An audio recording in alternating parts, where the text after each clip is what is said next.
For centuries, the language of faith required absolute, reverent silence. A believer's connection to the divine was framed by architectural grandeur.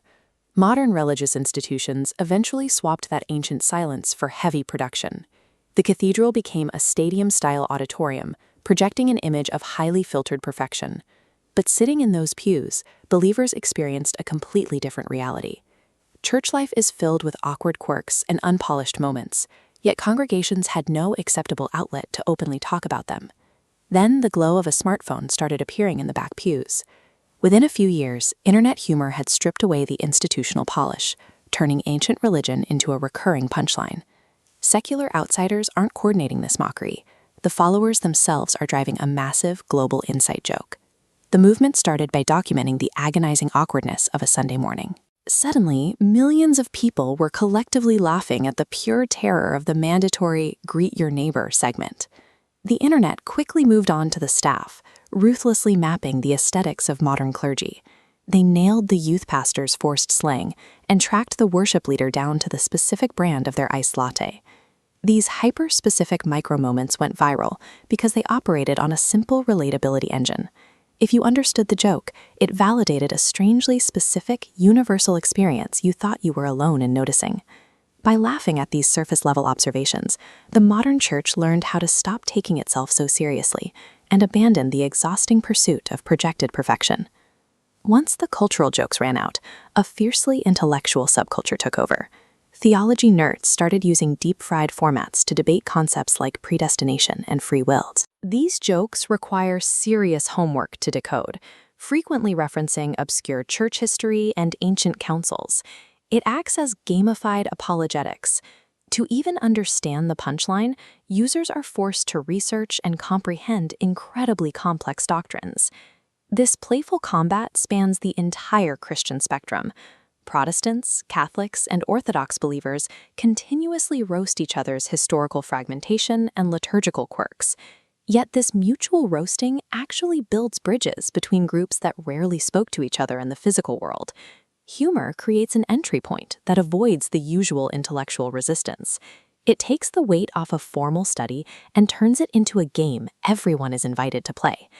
The phenomenon quickly evolved from intellectual debates into genuine therapy. Single Christians began using dark humor to cope with the immense pressure and lingering hangover of 90s purity culture. That opened the door for deconstruction memes. For believers escaping manipulative or toxic church environments, a cynical image became a practical way to articulate deep religious trauma. Because of this shared vulnerability, the structure of the platforms shifted. Meme page comment sections transformed from simple joke boards into active support groups and places of real pastoral care. The social media algorithm picked up on this high emotional engagement and amplified it. It effectively scaled these individual interactions into a global network of people who now find a primary spiritual community in the comments. Anonymous teenagers running these accounts suddenly found themselves acting as digital chaplains. They're providing a raw, unfiltered sanctuary that physical buildings often fail to provide. For decades, corporate Christian media was widely associated with being out of touch. Today, a new generation is dominating the narrative with a messy, self-aware sincerity. This culture acts as a real-time feedback loop. Pastors know that if they say something ridiculous on Sunday, it will be analyzed by Monday morning, forcing them to adapt their sermons to be faster, punchier, and more aware of how they are perceived. Centuries ago, the printing press democratized the scriptures. Today, the smartphone is democratizing the cultural commentary, taking the power away from the pulpit and handing it directly to the pew. Even ancient art and chaotic biblical stories are being reclaimed.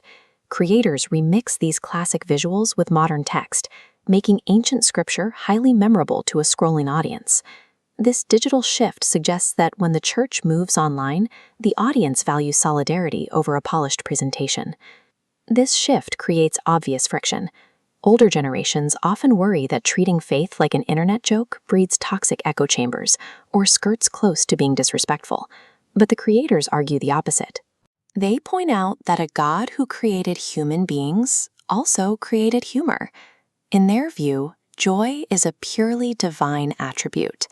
It exposes a massive philosophical divide. If a religious institution is entirely incapable of laughing at its own flaws, that institution is likely prioritizing its image over its health.